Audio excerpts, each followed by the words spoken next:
Mga master, available na po ang National Budget Circular na siya pong basihan para sa implementation ng second tranche doon po sa salary increase ng mga government personnel.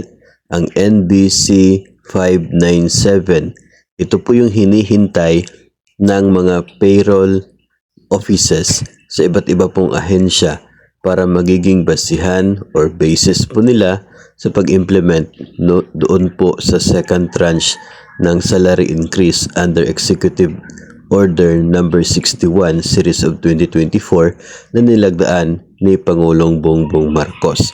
Dahil po sa paglabas ng NBC na ito, para po itong go signal para sa pag-start ng implementation doon po sa bagong salary schedule. So, marami po sa mga agencies na ito na lamang yung hinihintay. Ang mangyayari po dyan, kapag meron na po kayong sahod sa January, possible po, pinaka-possible niyan is pagdating ng February, yung implementation doon po sa sahod mismo na siyang magre-reflect sa payslip. So kapag February po mangyayari yan, so ibig sabihin nun ay mayroon kayong isang buwan na salary differential para po doon sa kulang na sahod sa January. Kung ang inyo pong PSU, yung gumagawa ng sahod ay hindi po sa inyong division, may mga instances kasi na doon pa sa region yung paggawa ng kanila pong sahod. Ang mangyayari, hintayin natin yung process nila doon.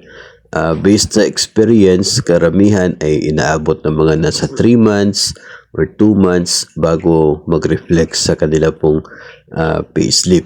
So, yun po yung hintayin natin. Ang advantage, kapag meron kayong sariling PSU, merong sariling payroll na unit, ay kayo na mismo yung mag-implement dyan. So, mas mabilis po siya.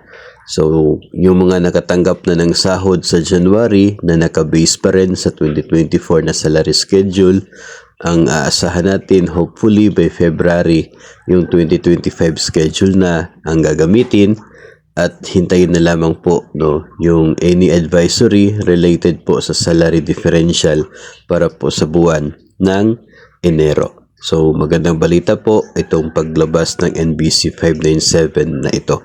Nangangahulugan din po ito na ito na yung magiging basihan para po sa darating na mid-year bonus at maging sa year-end bonus. At kung ano man pong mga incentives o kaya ay bonuses na siya pong nakabase sa basic salary, maging sa loanable amount ng GSIS, once updated, dito na rin po sa 2025 salary schedule, yung basihan ng loanable amount. So, yun po yung atin pong parang epekto ng paglabas po ng NBC 597 na ito.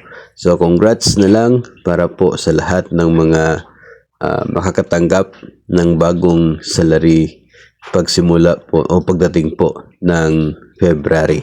Yung mga agencies na hindi pa tapos sa sahod for January at pwede pa nilang isingit ito pong bagong schedule na ito, then congrats din po sa inyo kasi effective kaagad at wala po maging salary differential. So better coordinate na lamang po with your division offices kung ikaw ay nasa DepEd o kaya ay with your different concerned agency pagdating po sa implementation ng bagong salary schedule dyan po sa inyo.